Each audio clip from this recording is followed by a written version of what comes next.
Hello friends, Namaskaram. Today we will discuss the scope of section 5 to 8 of BNSS.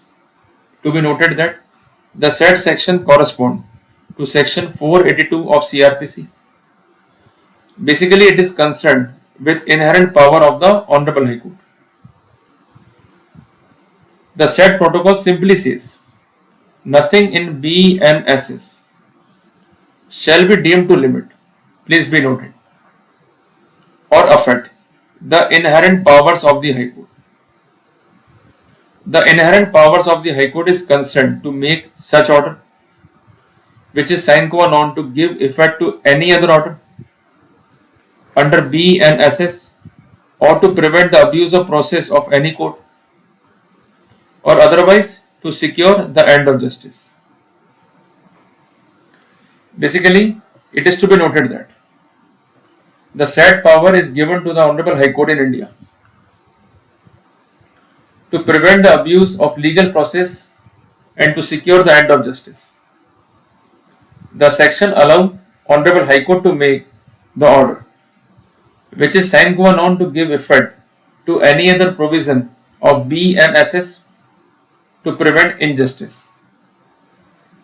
More specifically, it provides a mechanism for High Court to quash criminal proceeding when it is shown that it is abuse of process, and that's why in nutshell it could be said that to prevent the abuse of process, the inherent power could be exercised to ensure a fair proceeding. Apart from that, we must understand the key aspect of inherent power of Honorable High Court. At the cost of repetition, it is to be noted that the said section recognizes the inherent power of High Court only.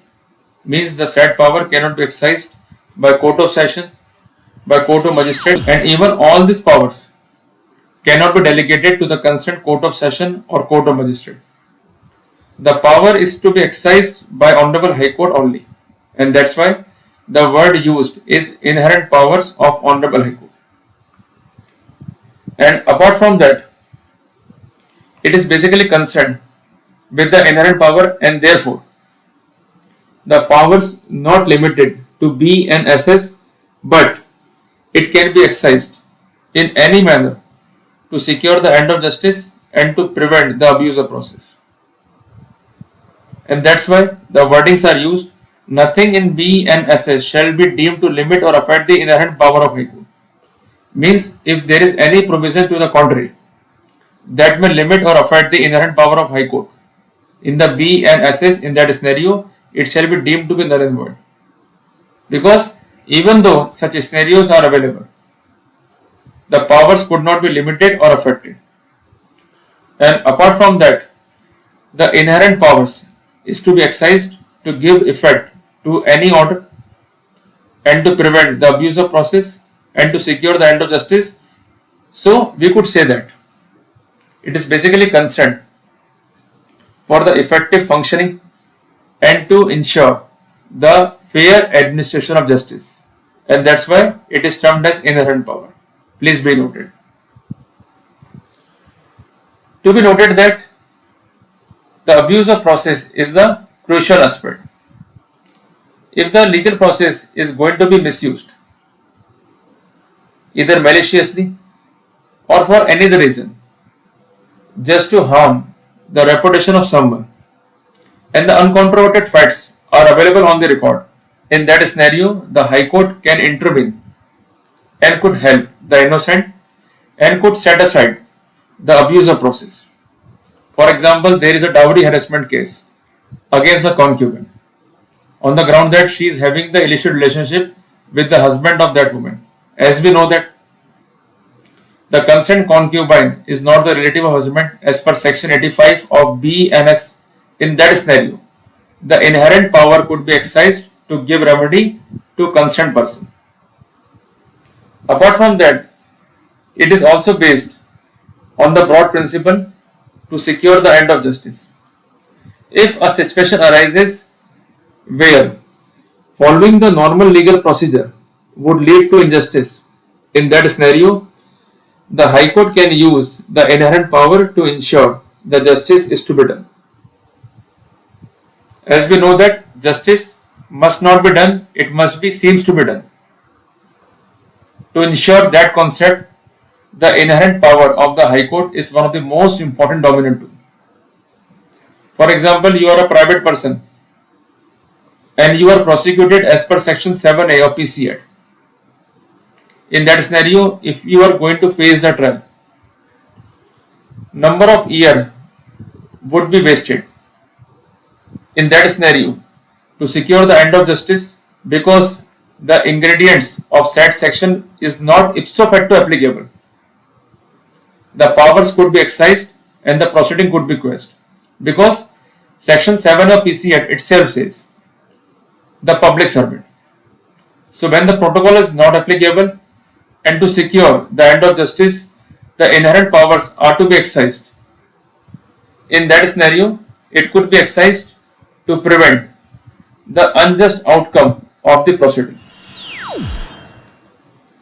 To be noted that the protocol of section 482 of CRPC or section 528 of BNSS is usually termed as quashing proceedings. This is often done when there is a lack of evidence. Apart from that, there might be settlement between the parties.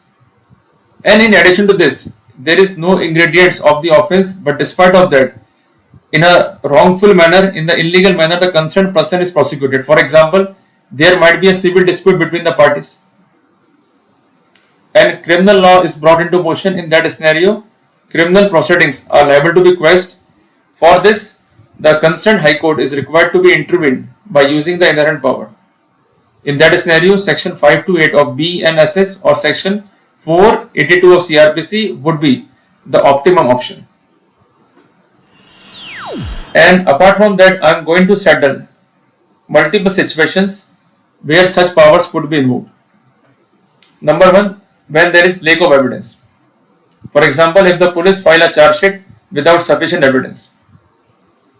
In that scenario, Honorable High Court can intervene to quash the proceeding. For example, you are not a public servant, but despite of that, you are prosecuted as per section 7A of PC Act, or there is no demand on the part of you, but despite of that, you are prosecuted. In that scenario, you may adopt section 528 of BNSS.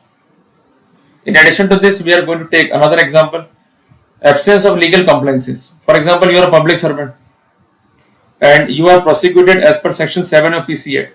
There might be a demand, but there is no recovery and acceptance. In that scenario, due compliance of section 17A of PC Act is signed on. If there is no legal compliance, in that scenario, you may request to Honorable High Court to exercise the inherent power as per section 528 of BNSS. The glaring example on that point is judgment date on Honorable Rajasthan High Court, Rani Dhan versus State of Rajasthan. Judgment date is 8th of October 2024. Please be noted. There were certain cases where the offence is non-compoundable and settlement had been arrived between the parties. In that scenario, the proceeding could be quashed, specifically in cases of private nature. For example, there is a case of forgery and compromise had been occurred. As we know that the offence is non-compoundable. In that scenario, on the basis of settlement, the proceeding could be quashed and set aside. To be noted that if the case clearly indicates that there is malicious intent on the part of concerned complainant, the High Court may intervene. Please be noted in that scenario, the uncontroverted facts are required to be mentioned. For this, you may peruse the judgment of Honorable Supreme Court, Harshander versus Rabatullah. Judgment date is 8th of Feb 2011. Apart from that, if the legal process is being filed to harass or intimidate someone, the High Court may step in. So, on the basis of example and the legal theories, it is quite clear that when there is abuse of process, the proceedings appear to be malicious, the offence is non-compoundable, but settlement has been arrived, and apart from that, there is lack of evidence or the ingredient of the offence is totally absent. In that scenario, the proceeding could be quashed by Honorable High Court by using the inherent powers.